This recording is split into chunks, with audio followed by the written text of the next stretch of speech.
You know how some chants just get stuck in your head? They're simple, they're repetitive, but you can almost feel that there's this deep well of meaning just under the surface. Well, today we're diving into one of those. It's a phrase that is so much more than just music. Let's find out what Sarkar sambhali rakhna is really all about. So this is it. This is the phrase at the heart of our explainer today, Sarkar sambhali rakhna. You hear it repeated over and over, and it has this meditative, almost hypnotic quality to it. But what is actually being said? I mean, who is being spoken to, and what's being asked of them? Let's get into it. All right, here's our game plan. First, we'll look at the chant itself, the basic translation. Then, we'll decode that key word, Sarkar. After that, we'll dig into the plea being made, connect it to this much bigger philosophy of brotherhood, and finally, we'll try to understand why that repetition is so incredibly powerful. Okay, let's start with the absolute fundamentals, the words themselves. Because before we can get into the deep philosophy behind it, we gotta know what this phrase literally means. So at its most basic, simplest level, Sarkar sambhali rakhna is a very direct, very personal plea. It translates to, Lord, please keep supporting me. It's a humble request for ongoing guidance and care from a higher power. But that word for Lord, Sarkar, that's where things start to get really interesting. The thing is, the term Sarkar is actually just one of several titles that get used in the full chant. To really get a handle on who is being addressed, we need to look at three key words here. First up, we've got Sarkar.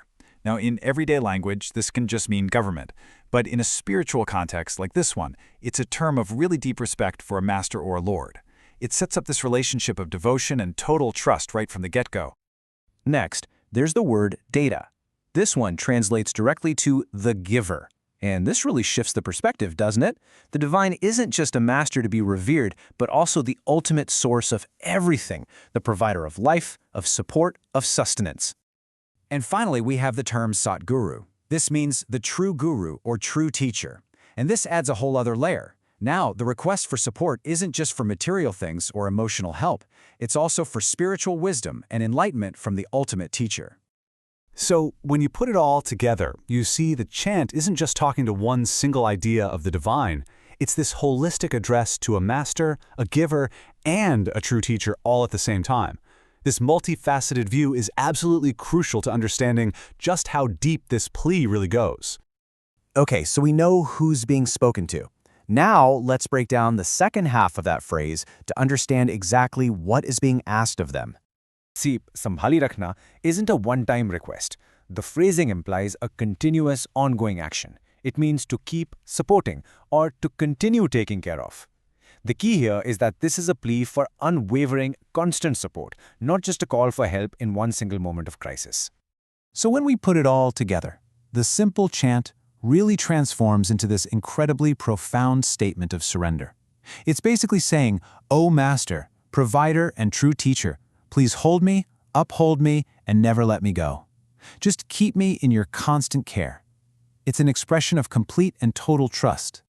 Now, this might all seem like a very personal, very individual prayer, but the source material actually frames it within a much, much larger concept, universal brotherhood. So, how does a personal plea lead to such a huge, universal idea?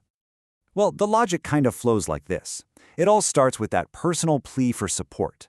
That act of asking for help, it's not a sign of weakness, it's an act of surrender that builds inner trust and peace. And here's the crucial step.